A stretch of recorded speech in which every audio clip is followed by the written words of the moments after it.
to see if the saw can detect you through the wet wood. The saw didn't detect me, so theoretically we can arm the brake and go ahead and cut this wood. But remember, if we get to a very wet spot, it could fire the brake. Some think that just hitting a piece of metal within the wood will automatically trigger the SawStop brake, and that's not true. If you're touching that metal when it hits the blade, your signal could get transferred to the blade and initiate the braking. For this first cut, I have the bypass mode engaged.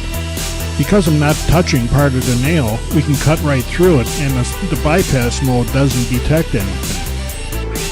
This time the full braking system is armed, and we'll cut through the nail again. If the bypass mode was right, nothing will happen. And we go right through and nothing happened. I wasn't touching the nail, so SawStop didn't see any change and didn't deploy the brake. Okay, here's the sausage thing. We've got the bypass mode on, so I can run the sausage into the blade even though I'm touching it and nothing happened.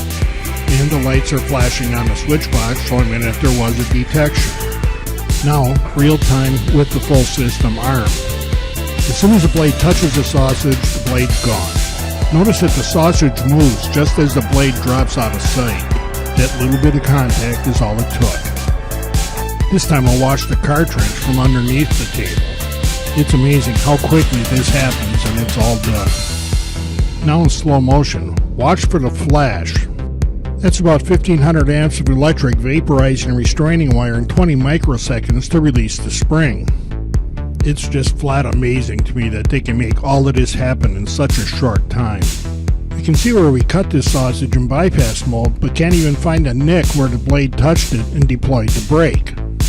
Human skin might be softer and got a little nick, but I can't imagine it being any more than a nick. This is the back end of the braking pawl that we just distorted. You can see how crushed this is. We'll compare it to a new one, and you can see there's a lot of difference.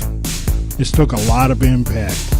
Now with the bypass mode engaged, we're going to bring a sausage down onto the blade in about the same direction that my hand traveled in that kickback video we did before. And this isn't going to be pretty. I've seen pictures of injuries from this kind of contact, and this result isn't all that far off. Now we'll try the same motion with the braking system engaged. And the difference is remarkable. The deepest part of this cut's right about 3/16 of an inch deep. We might need a few stitches, but not a replacement hand.